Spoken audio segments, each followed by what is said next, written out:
El libro de Efesios, en el capítulo número 1, vamos a leer a partir del versículo 8. Vamos a leer desde el 5. Manuel habiéndonos predestinado para ser adoptados hijos suyos, por medio de Jesucristo según el puro afecto de su voluntad, para la alabanza de la gloria de su gracia, con la cual nos hizo aceptos en el amado, en quien tenemos redención por su sangre, el perdón de pecados según las riquezas de su gracia, que hizo sobreabundar para con nosotros en toda sabiduría e inteligencia, dándonos a conocer, y si puede subrayar, el ministerio de su voluntad, según su beneplácito, el cual se había propuesto en sí mismo, en reunir todas las cosas en Cristo, en la dispensación del cumplimiento de los tiempos, así las que están en los cielos como las que están en la tierra. En él asimismo tuvimos herencia, habiendo sido predestinados conforme al propósito del que hace todas las cosas según el designio de su voluntad, a fin de que seamos para alabanza de su gloria, nosotros los que primeramente esperábamos en Cristo. En él también vosotros, habiendo oído la palabra de verdad, el evangelio de vuestra salvación, y habiendo creído en él, fuisteis sellados con el Espíritu Santo de la promesa, que es las arras de nuestra herencia hasta la redención de la posesión adquirida para alabanza de su gloria. Por esta cosa también, yo habiendo oído de vuestra fe en el Señor y de vuestro amor para con todos los santos, no ceso de dar gracias por vosotros, haciendo memoria de vosotros en mis oraciones, para que el Dios de nuestro Señor Jesucristo, el Padre de la gloria, os dé espíritu de sabiduría y de revelación en el conocimiento de Él, alumbrando los ojos de vuestro entendimiento, para que sepáis cuál es la esperanza a la que Él os ha llamado y cuáles las riquezas de la gloria de su herencia en los santos. Vamos a orar. Poniendo delante de ti ese tiempo, queremos suplicarte, Señor, que perdones a nuestro corazón, que tu Espíritu Santo nos guíe a través de esta lectura, Señor, y Padre, que podamos ser confrontados por tu palabra. En el nombre de Jesús, amén. Estaba acordándome en la mañana que hace un chorro de años había un hermano en la iglesia que su hermano presidencial, estaba en la presidencia. Entonces en Puebla se celebró el 5 de mayo y en esa ocasión en el evento acudió el presidente. Entonces esta persona que era el Estado Mayor Presidencial, su familia había salido de viaje y nos dijo que si queríamos tomar los lugares que tenía su familia para poder asistir al evento. Bueno, a mí me chocan todas de las fiestas y desfiles, y como que dije, pero me dijeron, mejor a ver, no sé, el desfile, ¿no? Entonces que hasta eso nos tardamos un poco en estar listos, pasó por nosotros y como militares son muy estrictos como por el tiempo, y luego nosotros íbamos como no esperando mucho del evento, o sea, era como, no sé, el desfile de 5 de mayo que a lo mejor como personas que vienen en septiembre, pues ya lo hemos visto muchísimas veces. Y cuando íbamos en el camino nos empezó a contar que el evento está muy bonito, quién sabe qué. Entonces que llegamos hasta, no fue en ese año, hubo desfile, pero el evento principal iba a ser en el campo militar. Y cuando llegamos a la entrada del campo militar, pues estaban muchos militares. Y entonces él dice, necesito pasar a pie porque traigo a invitados personales del secretario de Defensa. Y yo trataba de todo, dije, pues, ¿cuáles invitados? Pues no venimos de chismosos, ¿no? Pero se nos dio a nosotros. Entonces como que dije, porque está como un poco diferente a lo que habíamos pensado, y avanzamos y estaban bloqueadas algunas partes dentro del campo militar, y cada vez que lo tenían para ver, volvían a repetir lo mismo, son invitados personales del secretario de Defensa. Y entonces como que te empiezas a sentir muy acá porque vas con militares, vas como... Y entonces que llegamos hasta un punto en el que ya no se podía avanzar más, bajamos y empezamos a caminar y llegamos al pueblo, al estadio del presidente. Y yo como que dije, muchachos, era como muy, pues no sé, el evento creo que te iba a llevar con short y todo, era bien un desfile, ¿no? Entonces la persona que me decidió, no pueden pasar, y me dice, sí, porque son invitados del secretario de Defensa. Entonces que nos dejan pasar, no nos sentamos junto al presidente, pero pues en el lado donde estaba el presidente, y hasta ese momento entendí que el evento que yo había menospreciado No, porque ni siquiera entendemos, o sea, para él era una gran cosa habernos invitado para eso. Para nosotros no, porque no hemos dimensionado el alcance del evento. Esto de la gente tal esa cosa, ¿no? Pero muchas veces nosotros tenemos problemas para alabar a Dios, tenemos problemas para creer en Dios, porque no entendemos para lo que hemos sido llamados, no entendemos a dónde vamos. Esa frustración que a lo mejor yo veo en los ojos de esta persona, de este militar, no tengo ni idea de dónde nos estoy llevando, es que a lo mejor es una forma más de explicarle el Espíritu Santo para poder como tener esa frustración de decir, no entienden de qué se trata todo esto. Y cuando llegamos al capítulo 1 de Efesios, Pablo, a diferencia de otras cartas, no está corrigiendo alguna cosa en la iglesia de Éfeso, sino está presentando aspectos doctrinales muy profundos. Yo vi en los primeros 7 versículos, y yo que los estaba leyendo, que me escribió el hermano Alfred, que podíamos hablar acerca del bautismo, si quería continuar con esto. Para mí fue como sorprendente volver a leer Efesios, y eso de que hace unos meses estuvimos, o estamos en Apocalipsis, y fue así como un respiro nuevamente poder leer esto, y espero que para ustedes pueda traer esa consolación y dirección. A partir del versículo, 7 dice, en que tenemos redención por su sangre, el perdón de pecados, según las riquezas de su gracia, que hizo sobreabundar, versículo 8, ¿me lo puedo leer? ¿El 8? Que hizo sobreabundar para con nosotros en toda sabiduría e inteligencia.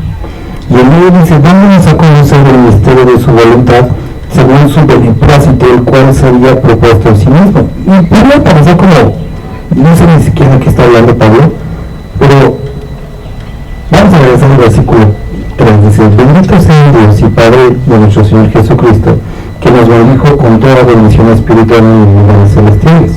Versículo 4, según nos escogió en Él. Y por favor, subraya eso, en Él. Entonces, primera parte está hablando de la salvación. Antes de la fundación del mundo, para que fuésemos santos y sin mancha delante de Él. Versículo 5, en Él habiéndonos predestinados para ser adoptados hijos suyos, por medio de Jesucristo, según el puro afecto de su voluntad. Entonces, primero habla de la obra del Padre, versículo 5 de la obra del Hijo. Y todos hablan, interviene el Hijo, el Espíritu Santo y el Padre, pero ¿qué crees que primero está hablando de la salvación? Segundo, a partir del versículo 5 está hablando de la renovación o de la santificación que produce no solamente ser salvos, sino ser transformados para la alabanza de la gloria de su gracia, con el cual nos hizo aceptos en el amado. Y ahora, versículo 7, en quien tenemos redención por su sangre, el perdón de pecados según las riquezas de su gracia. Y a partir del capítulo 8 nos habla de salvación, santificación, y aquí de otro propósito que tenía, que es relación, que hizo sobreabundar para con nosotros en toda sabiduría e inteligencia, dándonos a conocer el misterio de su voluntad, según su beneplácito, el cual se le ha propuesto en sí mismo de reunir todas las cosas en Cristo, en la dispensación del cumplimiento de los tiempos, así las que están en los cielos como las que están en la tierra. Entonces, para que no te revuelvas, lo que está diciendo es que Él tenía la intención de hacernos conocer su voluntad y hacia dónde va todo esto. Él quiere que tú sepas cuál es el fin, cuál es la intención que Él tiene. Cuando llegamos al libro de Apocalipsis, este libro que para algunos es como místico, como de miedo, el libro de Apocalipsis tiene la intención de revelar a Cristo. ¿Quién es Él? ¿Y cuál es su propósito? Y empieza con esto, la revelación de Cristo. Él quiere que sepamos, a través del libro de Apocalipsis, a través desde Génesis hasta Apocalipsis, que al final Él gana. Y que al final Él puede hacer algo contigo. El asunto es que muchos de nosotros nos vemos conflictuados con lo que está sucediendo hoy.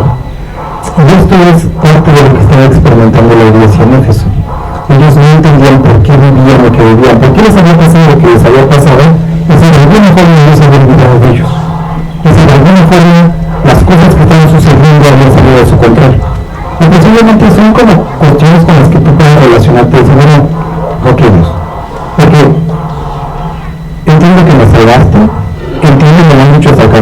¿me amas? ¿Qué es esto? Hijo, todo eso lo entiendo. ¿Pero por qué me sucede esto? ¿Por qué no puedo vivir como feliz? ¿Por qué no puedo estar gozoso? ¿Por qué no puedo dejar explotar así como continuar hacia lo que sigue? Porque vivo con ansiedad, porque tengo depresión, porque estoy enojado, porque...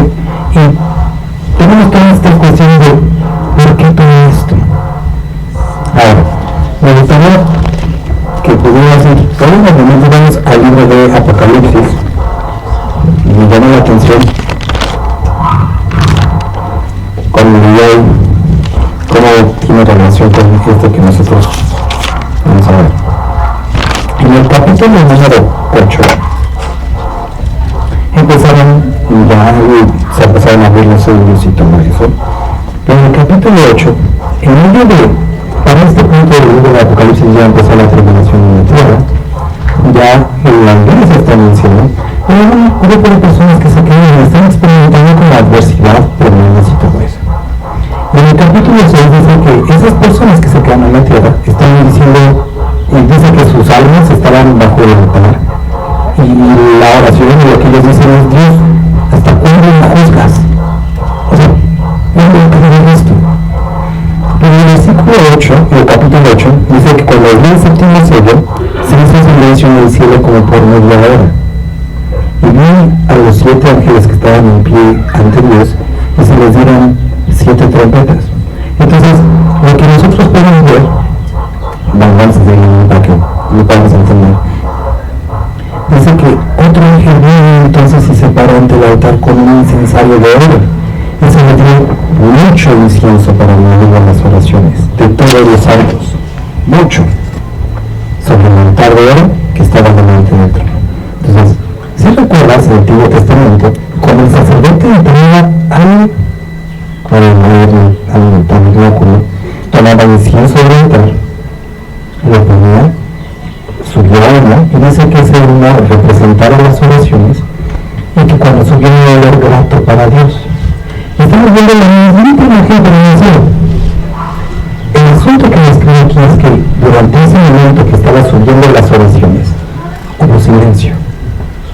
Estaba todo el relajo aquí en la tierra, pero en el cielo hubo silencio. Y lo que podríamos ver es a Dios diciendo: shh, quiero escuchar lo que está diciendo. Dios escucha tus oraciones. Dios entiende lo que está sucediendo en tu vida.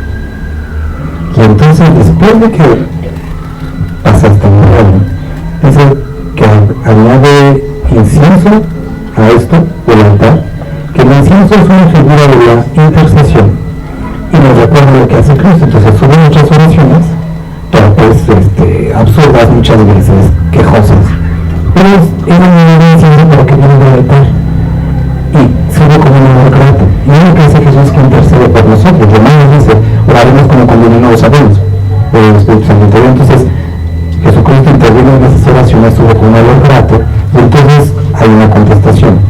Dice: y el ángel tomó incienso y llamó fuego de Dios, lo arrojó a la tierra y hubo truenos, voces, relámpagos y un terremoto. Entonces hubo una contestación. Es decir, ¿qué tiene que ver con lo que estamos viendo? No te pierdas, vamos a regresar a Efesios. Bueno, antes de Efesios, vamos a... si quieres, nada más anótalo para que después lo veas con calma. Nosotros vemos en Jeremías capítulo 18 la siguiente historia. En Jeremías, la nación de Israel se ha rebelado en contra de Dios. Y entonces Dios le dice a Jeremías: ve a la casa del alfarero y ahí te voy a hablar. Entonces Jeremías va, y lo que encuentra en la casa del alfarero, pues obviamente es un alfarero, espero que sepamos que es un alfarero, es el que hace las ollas y todo eso. Y dice que tenía sobre su mesa, que le estaba dando vueltas, una vasija, y se echó a perder. Y entonces el alfarero quita, pone un poco más de masa, algo de barro, y empieza a formar una nueva. Y entonces Jeremías está viendo eso y dice: Dios, no puedo hacer eso yo con mi pueblo, que no puedo hacer yo lo mismo como lo hace el alfarero. Yo quiero ser creado, no puedo. Y entonces empieza a ver a Jeremías diciéndole que el cielo va en contra del pueblo que se ha apartado. Y este pueblo se arrepintiera, él se va a arrepentir también de lo que había planeado para eso, y que les va a dar una vida. ¿Cómo es que sucedió en Nínive? Entonces, quiero que empieces a hilar con esto. Vemos una vida alguien apretando el barro, moldeándolo, volviendo a cortar, abriendo para hacer algo nuevo. Al mismo tiempo podemos ver una imagen en el cielo de oraciones subiendo y Dios escuchando las oraciones, arreglándolas un poco porque son torpes, y después enviando una contestación a su debido tiempo. Y no solo eso, ahora sí regresamos a Efesios. En Efesios podemos ver lo siguiente. Efesios capítulo 1. Se lo olvidé, pero nada más checa este versículo que les pedí que por favor pudieran poner mucha atención. Según se escogió versículo 4 en él, antes de la fundación del mundo. Versículo 8. Que Dios nos va a hablar para con nosotros en toda sabiduría e inteligencia. Vamos a conocer el ministerio de su voluntad. Hacia dónde iba todo, qué es lo que quería, lo cual se había propuesto en sí mismo, de reunir todas las cosas en Cristo Jesús, en la dispensación del cumplimiento de los tiempos, así las que están en los cielos como las que están en la tierra. Entonces nos describe que el propósito de Dios era que llegara el momento en que tú pudieras entender que todas estas cosas que estamos viendo y que estamos viviendo no es el final ni lo que tenía como propósito para tu vida de hoy. Yo quería que entendieras que se trata de él. Ahora esto lo has escuchado muchas veces y posiblemente no lo entiendas, pero me gustaría volver a insistir en este asunto. ¿Qué es lo que sucedió en el libro de Éxodo? Moisés le pregunta, oye, si ellos me preguntan ¿quién me envía? ¿Qué les digo? Y él dice, diles que yo soy tu envía. Este asunto es algo muy importante que está Pablo retomando. Dios es yo soy, no yo doy. Y muchas veces nos acercamos a Él tratando de preguntar y de buscar, decir, Dios, ¿y si pudieras darme paz? Pero Dios dice, es que no es que te vaya a dar paz, yo soy tu paz. Y si pudieras ayudarme a encontrar una libertad de mi depresión, de mi ansiedad, de mis... No es que te vaya a dar algo, es que yo soy eso que tú necesitas. Y vemos aquí a Pablo tratando de describir el Espíritu Santo diciéndonos que todas las cosas apuntaban hacia Él y que el creyente debe de llegar al punto de entender que lo que necesitaban era una mejor casa, un mejor carro, otro esposo, otra esposa, un novio, una novia, un perro, un perro. No necesitas todo eso. Lo que tu alma realmente anhela, y a lo mejor no has entendido, es Él. No sé si has escuchado alguna vez esto, ¿no? Personas que, por ejemplo, se sienten muy solas y que por esa soledad buscan una pareja. Y no sé si tú has sido esa persona o no has escuchado, es que no vas a encontrar la plenitud aún de una pareja porque el problema lo tienes dentro. No es necesario una persona, sino es un vacío que tú tienes dentro. Y ese vacío es Dios. Hay personas que están en búsqueda constante de éxito. Y posiblemente lo has experimentado o lo has escuchado. Es que cuando obtenga el título es cuando obtenga la maestría, cuando obtenga el doctorado, cuando obtenga el trabajo, cuando obtenga mi primer auto, mi primer cheque, mi primera casa, mi primer edificio, mi primera inversión. Y pasas búsqueda tras búsqueda y te das cuenta que no es suficiente. Porque lo que realmente nuestro alma necesita está en Él, no de Él. No te relacionas con el que da las cosas, sino el que es todo. Y a menos que lo puedas entender, vas a andar de consultor en consultor, de psiquiatra en psiquiatra, de relación en relación, buscando algo que solamente Cristo puede obtener.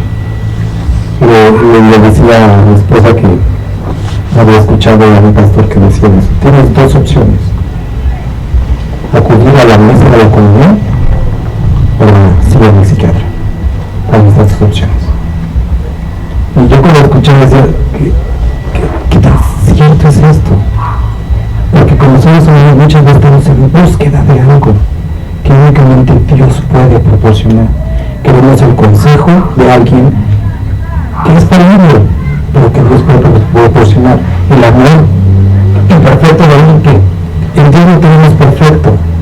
Y estamos siempre buscando algo que nos permita vivir un día más, cuando nosotros tenemos eternidad. Entonces, a ese punto iba todo eso. Ahora, en el versículo 11, así mismo tuvimos herencia, habíamos sido predestinados conforme al propósito del que hace todas las cosas, según el designio de su voluntad, que es lo que Dios quiere en medio de este momento para nosotros. Y ahí me gustaría llevarte a otra historia. Primera de Samuel capítulo 25 describe la historia de Abigail y David y su esposo Nabal. Ahora, si recuerdan la historia, David va pasando por ahí, todo el ejército va cansado y escucha que Nabal está esquilando sus ovejas. Cuando esquilaban las ovejas hacían fiesta, había comida, no le estaba pidiendo que no tuviera. Entonces hay un momento de abundancia y él dice: vamos pan, vamos algo para el ejército. Y este cuate estaba borracho, era conocido por su mal carácter, por su mal genio, y les empieza a decirle cosas y mejor conocer la historia. Él se enoja mucho y piensa de alguna forma: me voy a escabechar a este cuate cuando no regrese, ¿no? Pero yéndose, pasando, sale su esposa. Y su esposa, ¿crees que sabía quién era? Su esposo, por supuesto que sabía quién era su esposo. Era de la peor, porque incluso le dice: oye, mi esposo es de mal carácter, es una persona horrible, pero lo que él te he traído para apasionar todo es como, no sé lo que me se encuentra. Pero les voy a decir, ¿qué tiene que ver con esto? Ahora, una de las cosas que dice cuando su esposa, la esposa de Nabal viene, dice que era una mujer de hermoso aspecto y que David no solamente pudo ver el aspecto hermoso que tenía, sino un corazón que, ¿por qué proteger a una persona así? Si ahí estaba David, tenía un ejército, y de hecho, pues, hijo de David, pues lo que viene a hacer hazlo. Yo que, ¿quién yo soy para decirte que no lo mates? Ahí está el libro, por cierto. Se puede haber librado sus problemas de verdad, pero no lo hizo. Se mantuvo firme en esa relación en la que ella estaba, hizo lo correcto, y entonces lo que sucede, se conoce la historia, es que finalmente este cuate termina muriendo y David hace a Abigail su esposa y se lleva al palacio, ¿no? ¿Qué podemos ver así como muy rápidamente en esta historia? Vemos a una persona que se describe de bello aspecto, y ese bello aspecto se refleja en sus acciones. Estando viviendo en una situación tormentosa, contraria a lo que ella quería, pero permaneciendo. Y el rey, que venía a emitir juicio de eso, la halla fiel y la lleva al templo, a su palacio. ¿Qué es lo que nosotros vemos en el Nuevo Testamento? ¿Qué es lo que Pablo describe? Que debemos de ser hallados fieles. Muchas de las situaciones posiblemente que estás viviendo el día de hoy, no llega el momento en el que puedas comprender completamente cuál es el propósito detrás de ellas. Pero lo que sí podemos saber es que a través de ellas somos preparados, perfeccionados, pulidos, limpiados. Y muchos tenemos la tendencia de decir: Dios, ¿hasta cuándo me vas a quitar esto? Y si nosotros vemos la evidencia bíblica, es que en muchos de los casos Dios no quitó esas cosas, simplemente les prometió algo mucho mejor.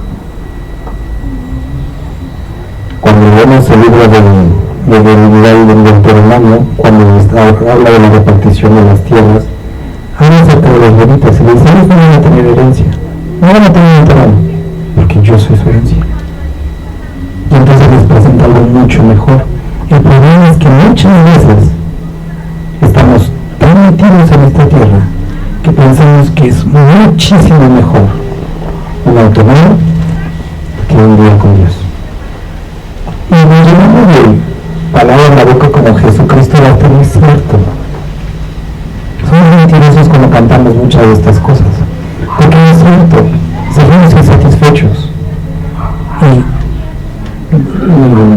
a lo mejor soy el único, pero yo, se los he comentado en otras ocasiones, yo nací en una casa en la que eran cristianos y mi papá pastor, y experimenté toda la vida religiosa cristiana durante mucho tiempo. Y a pesar de todo eso había grandes insatisfacciones en mi vida, porque no llegó al punto de conocer realmente quién era Dios. Pero una vez que realmente tienes ese encuentro con Él y que entiendes hacia dónde va esto, puedes vivir de una manera más simple, sin tantos problemas, viendo las cosas como pasajeras y no renegándote ni aferrándote a algo que finalmente no trae nada de satisfacción total a tu vida, porque puedes alcanzar eso que estás buscando, pero aún así no soy feliz. Pues ha pasado en algunas ocasiones que buscan algo tanto y cuando lo tienen, no eso. Entonces van en búsqueda de, como la película de Ross, un mejor sueño. Y te alcanzas, ves tus lámparas que están subiendo y tampoco te satisface. Por eso aquí dice, también habiendo oído la palabra de verdad del Evangelio de vuestra salvación, habiendo creído en Él, fuisteis sellados con el Espíritu Santo de la promesa, que es las arras de nuestra herencia, hasta la redención de la posesión adquirida para la alabanza. Entonces, mientras que nosotros lleguemos a ese lugar, dice que somos sellados con el Espíritu Santo como una garantía, pero también como y no es como de alguna forma menoscabada, pero una probada de lo que es su presencia. Vuestra salvación, y habiendo creído en Él, fuisteis sellados con el Espíritu Santo de la promesa, que es las arras de nuestra herencia hasta la redención de la posesión adquirida para la alabanza de su gloria. Versículo 15, por esta causa también yo, habiendo oído de vuestra fe en el Señor Jesús y vuestro amor para con todos los santos, muestro dar gracias por vosotros, haciendo luego de vosotros en mis oraciones, para que el Dios de nuestro Señor Jesucristo, el Padre de gloria, os dé espíritu de sabiduría y de revelación en el conocimiento de Él, alumbrando los ojos de vuestro entendimiento para que sepáis cuál es la esperanza a que Él os ha llamado y cuáles las riquezas de la gloria de su herencia en los santos. Entonces, esta inteligencia, este entendimiento para saber y poder ver, no solamente a dónde vamos, sino qué es lo que tenemos. Si te ha pasado que compras un auto o cambias de auto y de repente vas por la calle y empiezas a ver puros carros iguales a los tuyos, ¿no? Y es como no sabía que había tantos carros de estos. Hace unos meses que íbamos a ver el carro, estábamos pensando comprar unas 3 de la General Duster, porque a mi esposa me gusta mucho. Entonces fuimos a ver varias, y esta semana que estábamos buscando, o sea, cientos de Dusters por toda parte, yo dije, no sabía que había tantas. Y pasa muchas veces eso con el Señor, que lees la palabra, lees las escrituras y, o sea, las entiendes intelectualmente, pero tiene que ocurrir algo en tu vida, un encuentro verdadero con Dios, para que empieces a ver a Cristo en todas partes, para que seas capaz de, aún en la prueba, la tribulación, voltear a ver y decir, aquí estás conmigo, todo está siempre, todo tiene que ver contigo. Pero el cristiano que describe 1 Corintios carnal está enfocado en las cosas de este mundo, y puede ser que el día de hoy estés en ese asunto, que estés tan atribulado, tan acostumbrado, porque necesitas lo siguiente. Primera, Apocalipsis 1. Necesitas lo siguiente. Versículo 9 de primero de Apocalipsis capítulo 1. Yo, Juan, vuestro hermano, copartícipe de la tribulación, diciendo, o sea, yo también estoy experimentando todas esas cosas feas que ellos están viviendo en ese tiempo, en el reino y en la paciencia de Jesucristo, están en una llamada Patmos, por causa de la palabra de Dios y el testimonio del Señor Jesucristo. La historia, que digo simplemente como historia, no eso no viene en la Biblia, describe que Juan fue apresado y fue juzgado, y entonces lo que hace el emperador con Juan es que le mete en una olla de aceite y ardiendo, pero no se quema. Y entonces el emperador se asusta y dice, ¿qué vamos a hacer con esta parte? Y le mandamos a la isla de Patmos, trabajos forzados, y ahí se va a morir. Bueno, eso es lo que describe la historia. Será así que nos afecta, pero aún así estaba ahí, y dice, por causa del Evangelio, estaba exiliado. Pero quiero que cheques esto. Él era pastor, y y había sido discípulo de Jesús, y había visto a Jesús, y había visto la transfiguración, y había visto la crucifixión porque él estuvo ahí, había presenciado y había visto la resurrección. Él conocía mucho, ¿no? Okay. Pero dice que estaba ahí por causa de la palabra de Dios y el testimonio de Jesucristo. Versículo 10: yo estaba en el Espíritu en el día del Señor, y oí detrás de mí una gran voz. Y la palabra yo estaba en el griego es como de esas enfáticas y repetitivas diciendo estaba en búsqueda del Espíritu. Quiere decir que intencionalmente estaba buscando tener una relación como con Dios, estaba como orando, buscando como que quiero algo de ti, me siento tan como cansado de este lugar que necesito algo de ti, y que estaba ahí buscándola. Y cuando estaba ahí, Jesucristo le desaparece y le da la revelación del Apocalipsis, algo que a lo mejor él no esperaba. Él esperaba a lo mejor no sentirse tan cansado por las piedras que estaba picando, y Jesucristo le da un nuevo llamado y un nuevo propósito y una nueva dirección, y tiene la revelación de Jesucristo. ¿A dónde quiero ir? Porque te decía que es lo que necesitas. Necesitas intencionalmente buscar a Dios. ¿Qué es lo que, y con esto me voy a tocar al final, qué es lo que Cristo le escribe a la iglesia en Tiatira? Es el capítulo 3, si lo quieres leer también después, de Apocalipsis. ¿Qué es lo que le dice a la iglesia de Tiatira? Ahora, en los mensajes de las iglesias tienen una aplicación personal, una aplicación ministerial, una aplicación específica hacia esa iglesia y una aplicación histórica que describe como momentos históricos. Ahora, algo de lo que hay consenso es que el capítulo 3, y específicamente la iglesia de Tiatira, representa la iglesia de Sardis, representa la iglesia de la Reforma. Ahora, si has escuchado algo un poco de la iglesia de la Reforma, es una iglesia caracterizada por enfocarse en la doctrina y tratar de cambiar aquellas cosas que estaban mal. Pero interesantemente les escribe así que tiene los 7 espíritus de Dios, y las 7 estrellas dice esto: yo conozco tus obras, que tienes nombre de que vives, pero estás muerto. ¿Y cómo la iglesia puede estar muerta? Sé vigilante y afirma las otras cosas que están por morir. ¿Para qué? Porque no he hallado tus obras perfectas delante de Dios. Acuérdate pues de lo que has recibido y oído, y guárdalo. ¿Y qué es lo que nosotros históricamente podemos ver de la iglesia de la Reforma? Es que abandonaron el evangelismo y las misiones y se enfocaron en la adquisición de conocimiento y la construcción de una estructura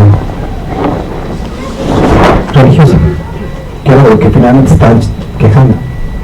Y no es sino hasta el año más o menos 1600, 1700, cuando la iglesia se vuelve nuevamente a las misiones, a su propósito, a su llamado. ¿Qué es lo que nosotros vemos en el día de hoy? Una iglesia que sabe mucho, y muchos de ustedes aquí tienen ya muchos años en el Evangelio, muchos años, y tienen cientos de discipulados. Si fueran pilotos, podrían volar un Boeing, porque tienen muchos años de vuelo, dejan horas de vuelo. Y conocemos doctrina, y conocemos la Biblia, podemos recitar capítulos enteros, podemos casi escribir un comentario. Pero si las personas ven su vida, podrían ver a Jesús en ustedes. Y esa es una pregunta dura que nos tenemos que hacer. Posiblemente vean buenas obras, posiblemente vean una familia bonita, pero pregúntate mucho más allá: ¿he experimentado el gozo de la salvación realmente? El poder de su espíritu, un deseo incontrolable de querer más de él. No es crítica, porque lo mismo he platicado con los hermanos en Coherencia, ¿no? Hay unos hermanos que, por ejemplo, han querido unirse al grupo de alabanza, y desde que a mí me dicen que alguien se quiere unir al grupo de alabanza, yo me pongo a verlo en el momento de alabar.